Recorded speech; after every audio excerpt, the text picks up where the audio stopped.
especially knowing that the concepts are like biblical concepts, right? And yet when God isn't at the forefront of the concept, even the good can never be great, right? Yeah.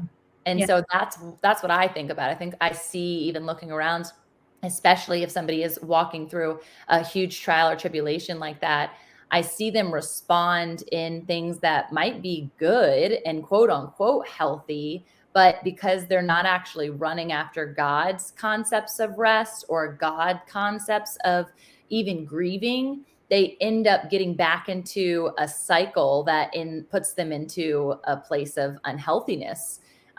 Did you at any point, like, what was that revelation like as you pursued what was now busy but good? Well, I didn't have this insight that maybe I should have taken a year off instead of jumped into something so demanding as that at my age until the last 5 years. Even after my book came out, that was one of the last things that was like, whoa, what were you thinking? Oh, Doing? interesting. But anyway, it was a great experience. It was very hard to switch from a specialty. I was a competent, well-trained radiation oncologist. All of a sudden, I was a kind of old, slow doctor that couldn't keep track of all those immunizations, especially in training. And Oh, yeah.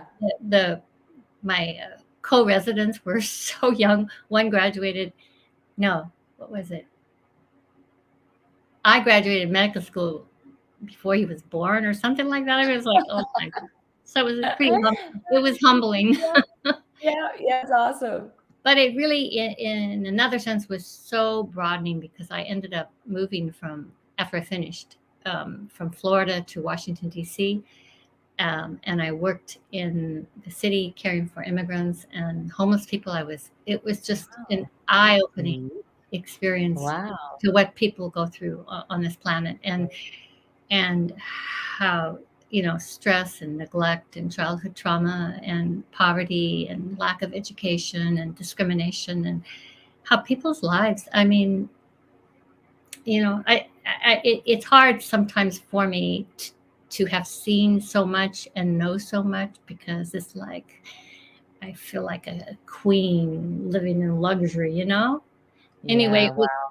it was Yeah, a we think about that just from like our American mentality, and yet we see people walking around in that complaining mentality that you were kind of forced out of when you were little, which is a gift. But simultaneous to that, whenever I go to other countries, I'm always amazed at the gratitude that they have, the joy that they have. And it's the less is more kind of concepts, but simultaneous, they're living in a place of poverty. They're living in a place of hardship. There is that criticism. There is that discrimination. There is that force. Like, they don't get to even sometimes experience the freedom of their relationship with the Lord the way that we do, because they can't practice in the same way. And right. so I could understand what you're saying of like, I feel spoiled rotten, right? And yet a queen is responsible for the people that she knows and the people that she's surrounded by. And there's a gift in that space that you're in. And I know that you've stewarded it well in those roles. Yeah, I think it demands a lot of reflection and a continual balancing and rebalancing on all these issues that I've addressed. The working, that for me that was a huge part of my journey, to learn how to just to have quiet. Prayer was like the most weird foreign thing in the world when I first tried any type of meditative prayer, like impossible. Yeah. There's balance and saying, so working or not, or just being with the Lord, or, serving or being served. Uh, anyway, yes.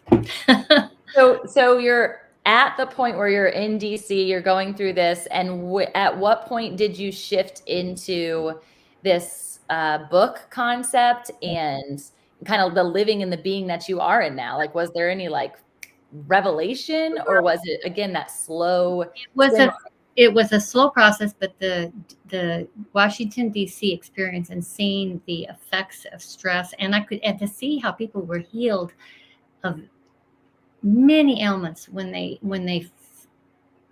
got hope, when they got a job, Mm, when they mhm, started mm, learning English, when the mhm. homeless finally had a place where somebody cared for them. Wow.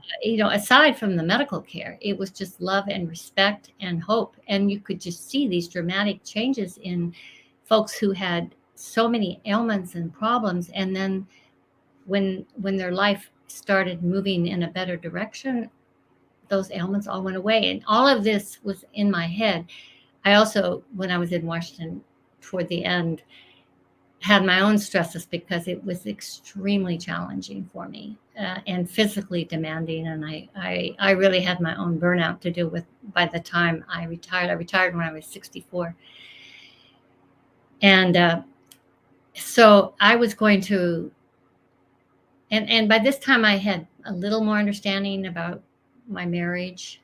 And I didn't tell you the other wonderful part of the story, which is that uh, 9 years after my husband died, I remarried. And that's, Mhm. and he's a man of deep, quiet faith. It's Oh, a love beautiful that. thing.